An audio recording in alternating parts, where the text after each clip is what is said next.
皆さんお久しぶりです。また猫さんです。このチャンネルでは放射線治療に関する様々なテーマを少しずつまったりと紹介していく予定です。がん治療の一つである放射線治療について皆さんに知ってもらえるきっかけになれば幸いです。それではよろしくお願いいたします。前回は現代物理学の土台となる量子力学について紹介するために光の正体は何かの話をしました。その結果、光は波としての性質と粒子としての性質を同時に併せ持つことになりました。これを光の二重性と言います。今回はその続きです。もしまだ前回をご覧になってない場合は、概要欄から前の回もぜひご視聴ください。というわけで今回のテーマはこちら。ででん。数式を使わない量子力学。その2、量子力学は小さな粒子の世界で通用する不思議な理論です。放射線を理解するには量子力学について知る必要があります。難しいことは置いといて、量子力学が誕生した背景について解説しようと思います。ではレッツゴー。前回のお話では、光の正体は波か粒子か論争を延々とやってきました。最後には光は波であって粒子であるが、実はそのどちらでもないかもしれないという、何だか腑に落ちたような落ちないような、曖昧な結果になりました。ここで一つ、とても不思議な現象をご紹介しましょう。ヤングの実験の時と同じように、ついたてを一つ用意します。ついたてには一つ穴が開いています。ヤングの実験の時には、左側から光を当てました。今度は左側から電子を飛ばすことにします。電子というのは前回の光電効果の時にも出てきましたが、電気の担い手のことです。電子は粒子であることがわかっています。電子は粒子ですので、1つ、2つと数えることができます。重さも測ることができて、9.1×10 のマイナス31乗 kg というとても小さな重さです。電荷の大きさも測ることができて、マイナス 1.6×10 のマイナス19乗クーロンです。壁についているコンセントからは、この電子がたくさん束になって流れていて、スマホを充電したり、蛍光灯を光らせたりしているんですね。ついたての左側から飛ばした電子は、穴を通ってスクリーンに到達しますが、スクリーンのどこに到達したかを調べることにしましょう。当然ですが、穴の向こう側のスクリーンに到達します。粒子ですので、当然です。今度はその穴を閉じて、別の場所にもう一個穴を開けてみます。すると今度はその穴の向こう側のスクリーンに電子が到達することになります。ここまではいいですよね。わかります。電子は粒子ですので、例えばパチンコ玉を飛ばした時と同じような振る舞いをします。では次に穴を2つとも開けたまま電子を飛ばしてみましょう。そして電子は1個ずつ飛ばすことにしましょう。現在の技術であれば、電子を1個ずつ飛ばすことは可能です。まず1個飛ばします。電子はどちらかの穴を通ってスクリーンに到達します。次にもう1個飛ばします。スクリーンに到達します。これを繰り返します。どうなると思いますか？多分2本の縞模様ができると考えるじゃないですか。1個ずつ穴を開けた時の位置と同じ位置に2個の電子の束ができるはずですよね。でも、実は、これを実際にやってみると、なんと2個ではなく、波の縞模様ができるんです。これはさすがにびっくりでしょう。びっくりしてください。そんなはずはって思ってください。でもこれが実験事実です。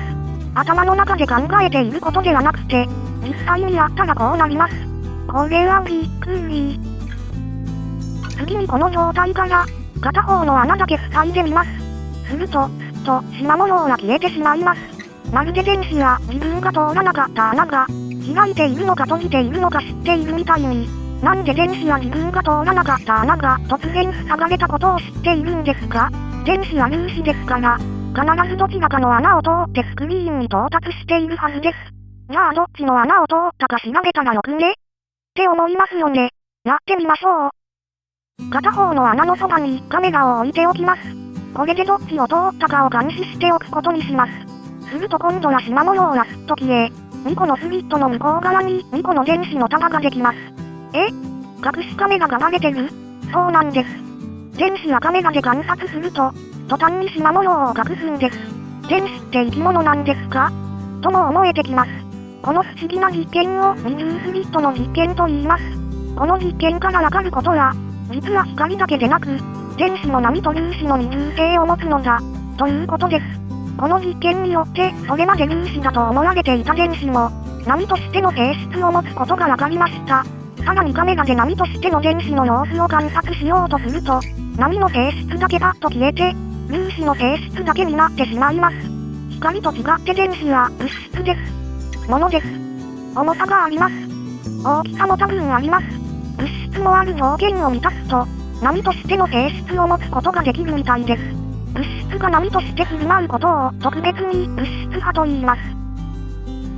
光だけでなく、大きさを持つ物質も条件を満たせば波として振る舞うことがわかりました。その波はどのように表現すればよいのでしょうか。物質派の正体とは一体何なんでしょうか。そもそも波とは振動が周りに広がって伝播していく現象のことを言います。お風呂に入っているとき、水面をチャプチャプと揺らした時のことを想像してください。伝わっていくのは振動です。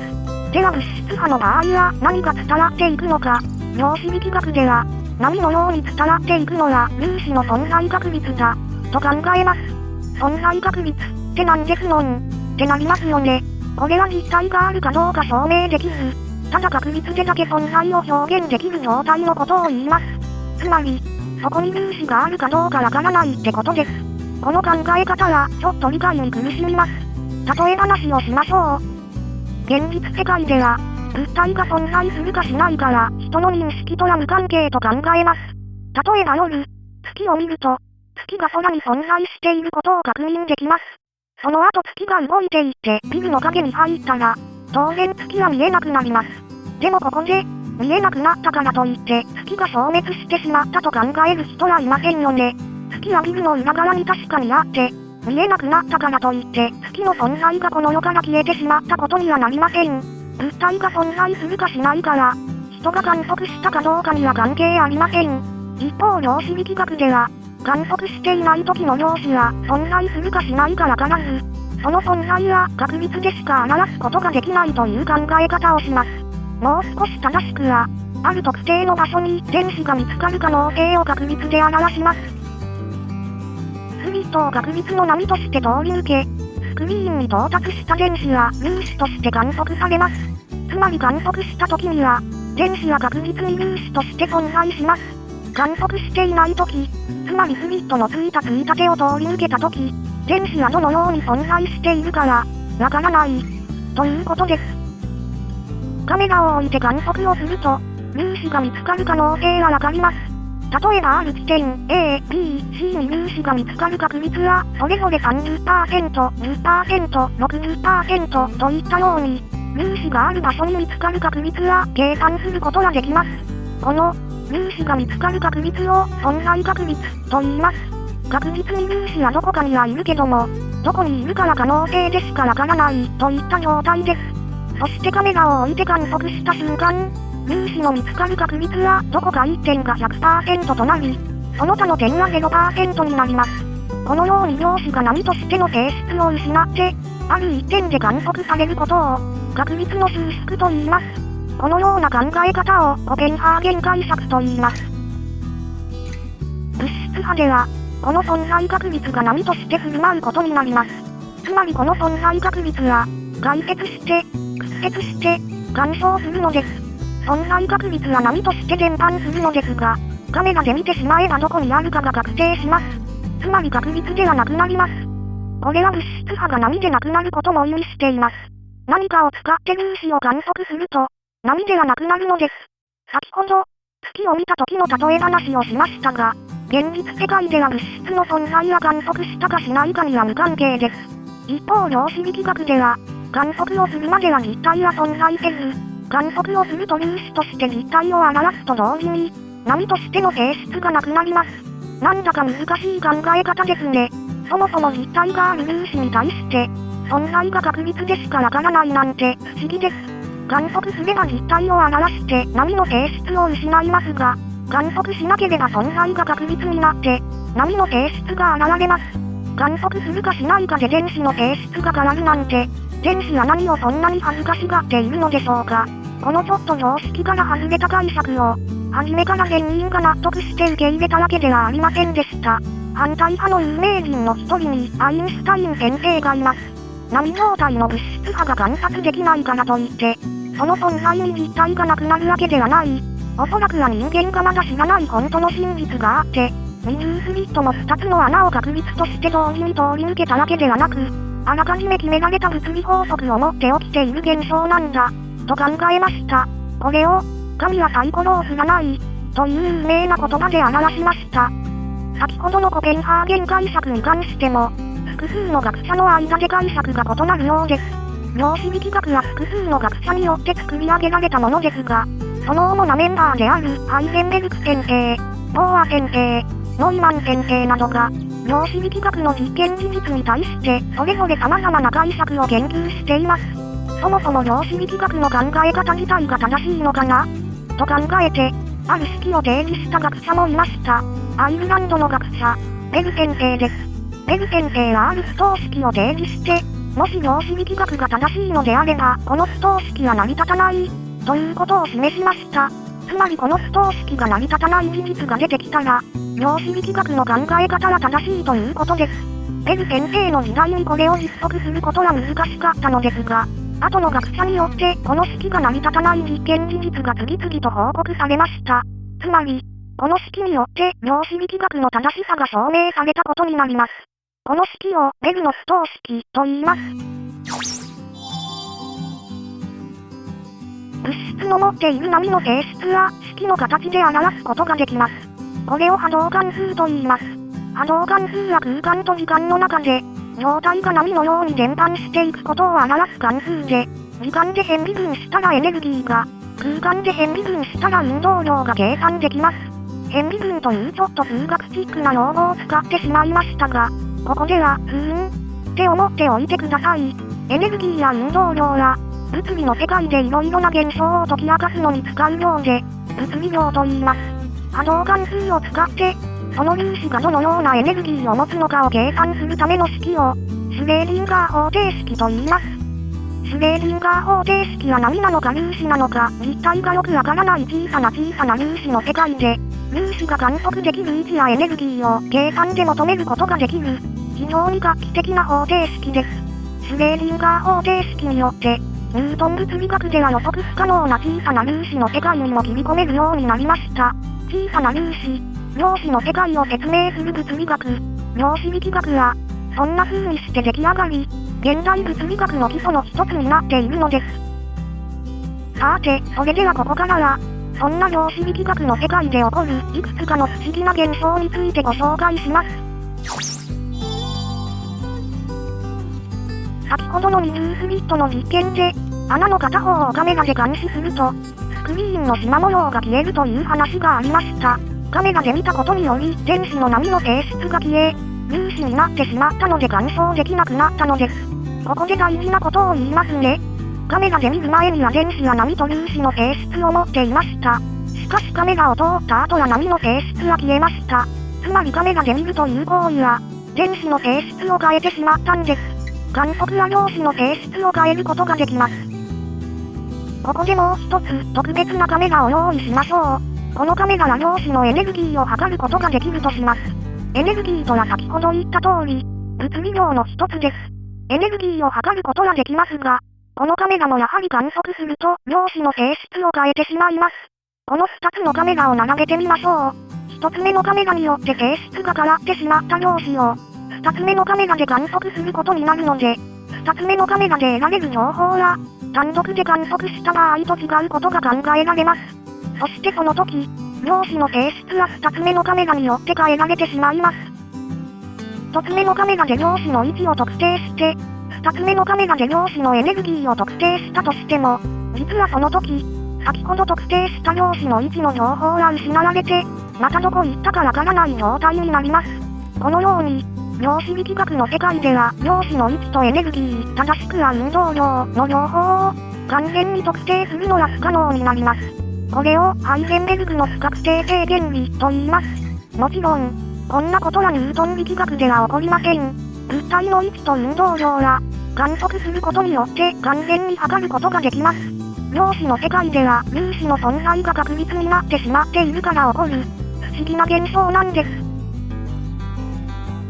続いて量子が透明人間のように硬い壁を通り抜けてしまう話をしましょう。マンションの壁を想像してください。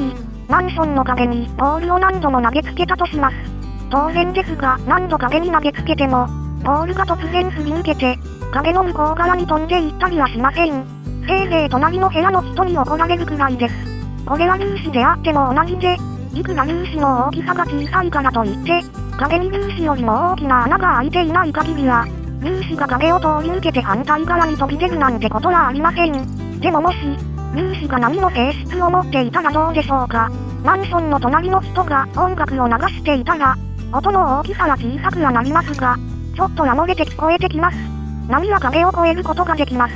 前に量子は波の性質を持っていて、その波は存在確率だと言いました。つまり壁を越えて漏れてきた波は、粒子がそこに存在する確率が漏れてくることになります。存在確率が隣の壁から漏れてくるんです。そして漏れてきた壁の反対側で確率が収縮し、粒子としての性質を表したら、これはあたかも粒子が壁を越えてきたように見えます。このようにして、本当に粒子は壁を越えることができます。これをトンネル効果と言います。不思議な話ですが、トンネル効果は実際に起こすことができて、今はトンネルダイオードという、トンネル効果を活用した電子部品も実際に作られています。こうなってくると、もう量子力学の存在を認めざるを得なくなってきますよね。粒子が波の性質を持つからこそ起こる、不思議な現象です。どんどんいきます。量子力学では波動関数を使って物質を存在確率で表すと言いました。この時、その波動関数が2個ペアになっている状態があります。例えば原子の中に入っている電子がそれです。電子はスピンといって、重さや電荷のように固有の性質、物理量を持っています。このスピンはある向きを向いていて、2個のペアはお互いに逆向きを向いています。なのである電子のスピンを観測してみると、片方が上向きなら必ずもう一方は下向きになっています。確率としては上向きが 50%、下向きが 50% ということになります。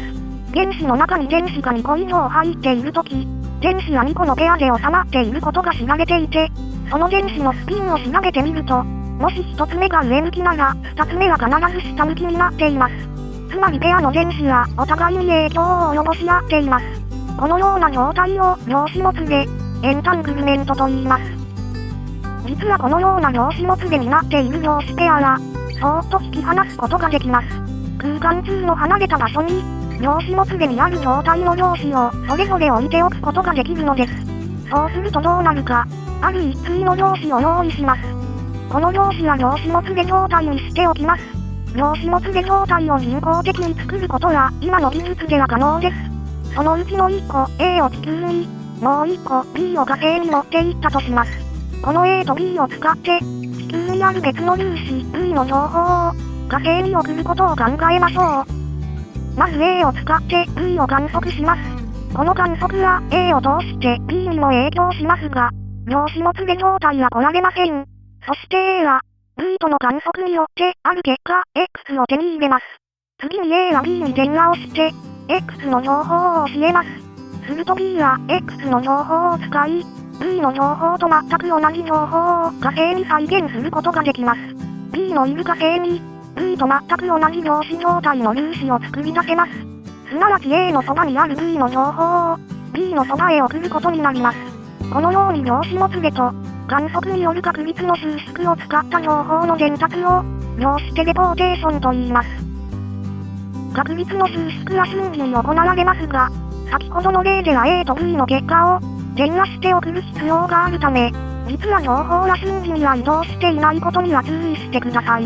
実用化されるにはまだ課題があるみたいですが、研究としては今も行われています。ということで、まとめていきたいと思います。量子力学は、ニュートン先生の時代では観測すら難しかった、小さな原子の世界で現れる不思議な現象を理解するための理論です。光とは何かを研究していくと、光や粒子と波の2つの性質を同時に併せ持つことが分かりました。同様の実験を、粒子であることが明らかな電子で行うと、これまた粒子と波の二重性が明らかになりました。このことを理解するために、量子の存在は確率で表されることになり、波として伝播していくのはこの存在の確率であり、粒子として観測されるのは存在の確率が収縮した結果だと考えられました。